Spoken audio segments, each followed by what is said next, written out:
The Oscars! The Oscars, the time of the year where movie cinephiles get real excited and real mad at what gets nominated. Here's what happened. The Best Picture nominations came out, right? You got American Fiction. You got Anatomy of a Fall. You got Barbie. Barbie is on the Best Picture. You got The Holdovers. I'm super stoked about The Holdovers being on there. You got Killers of the Flower Moon. You got Maestro, Oppenheimer, Past Lives, Poor Things, The Zone of Interest. Things seem to be going good. Things seem to be going all right. And then we got the nominees for Best Directing.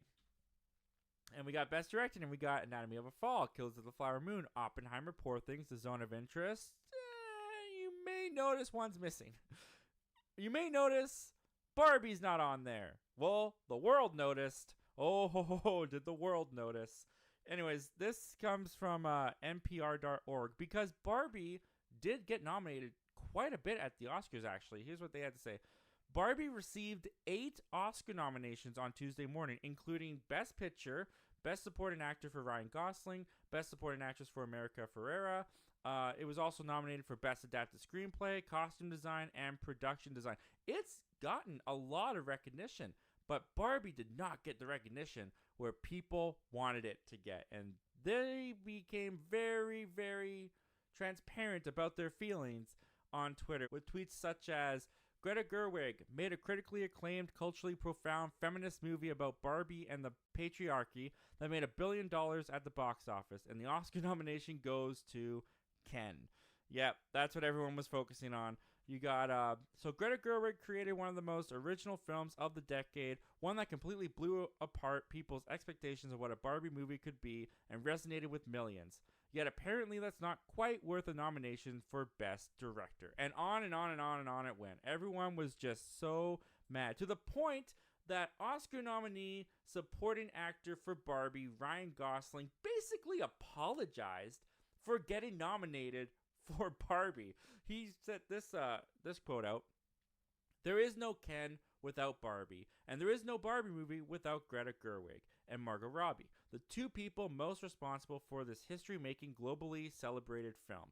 No recognition would be possible for anyone on the film without their talent, grit, and genius." Here's the thing, Ryan Gosling. That's not exclusive to just your movie. I'm sorry. I don't understand this at all. People keep talking about this snub of Barbie and Margot Robbie because it made $1 billion in the box office, because it's culturally phenomenal, because it made all this and people loved it and blah, blah, blah, blah.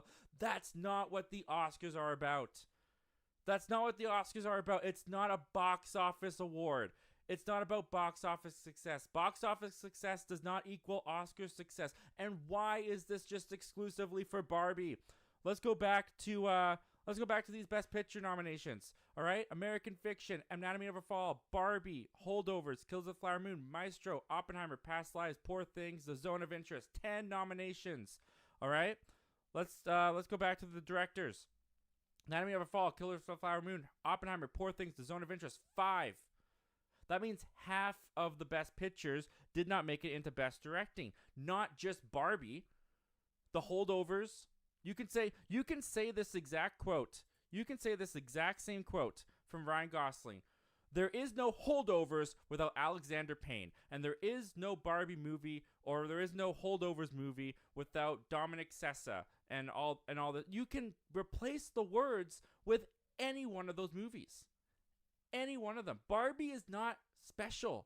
Yes, it made a bunch of money. Yes, it made $1 billion at the box office. It was the highest grossing movie of last year. People loved it. It was the movie that most people saw. That doesn't equal Academy Awards. That's the truth. That's just it. And here's the thing. If you're upset about Margot Robbie not getting a Best Actress, about Greta Gerwig not getting a nomination, that is fine. That is completely justified. Like, I'm not the person who should be defending the Oscars against Barbie, because I'm not even a big fan of Barbie. I don't think Ryan Gosling should be supporting actor nominated. I think that's ridiculous. I think any other of the brothers in Iron Claw, Jeremy Allen White, put him in there. Take Ryan Gosling out and put him in there. I think that's way more deserved than Ryan Gosling. But The Academy made their decision because art is subjective, movies are subjective, and just because I didn't love Barbie all that much, and I don't even necessarily think that Barbie should be nominated for Best Picture, the Academy did. That is what they saw. That was their subjective feelings to Barbie, and that's how they voted. It's totally okay to be upset that they didn't put your favorite movie in there or your favorite actor in there, but to act like this is some kind of disgrace that they didn't look at this popular movie and put it in the Best Director category for the person who made that movie. There is no Barbie without Greta Gerwig. It doesn't matter. You can say that about any other one of these movies. Any of them. But we're not. They're focusing on Barbie. And I think it's ridiculous. I think it's completely insane. When you look at the Best Actress nominations, yeah, Margot Robbie's not on there. But in my personal opinion, and take this with a grain of salt because I've only seen Lily Gladstone's performance out of this list, okay? Full transparency, I haven't seen any other of these actresses' performances, so I can't speak to how I felt about them, whether they should be here or not. I'm glad Lily Gladstone's in here.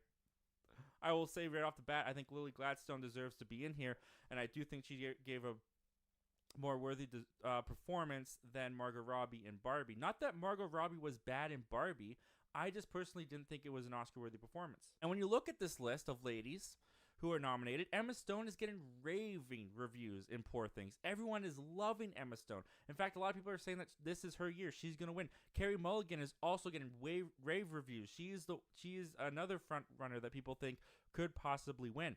Could Margot Robbie fit in here? Maybe, but that's not how the Academy felt. And here's the thing, too. You cannot look at this list.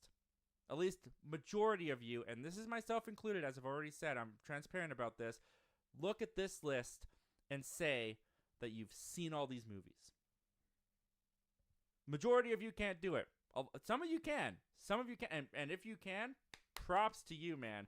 Because I don't know. I always miss like 3 to 5 movies that get nominated at the Oscars every year. I just can't catch them all. I just can't do it. I never have seen all the performances that are being nominated, all of the production that's being nominated. I've never been able to see all the movies. I've never been able to see all that's nominated for the Oscars. So if you can do that, that's awesome. But I know a majority of you haven't. I know that a majority of people out there that are complaining that Margot Robbie is not on this list has not seen Annette Bening in Naiad, has not seen Carey Mulligan in Maestro. Some of them haven't even seen Lily Gladstone in Killers of the Flower Moon because that movie is so freaking long. So some people did not even bother seeing that. Yet they're complaining that Margot Robbie's not on here. Why? Just because she was your favorite, which is fine, which is completely fair. But is it a snub? I would say no. Personally, I would say no. I think the same goes for Greta Gerwig in directing. Was the movie directed well? Some would say yes, some would say no. I personally thought it was directed fine. I thought the production design of Barbie Land and the costuming and all that stuff was way more impressive in the movie than some of the direction. I didn't really like the real world stuff and Will Ferrell and the Mattel stuff. It just tonally kind of felt all over the place. I didn't think it was the strongest directed film.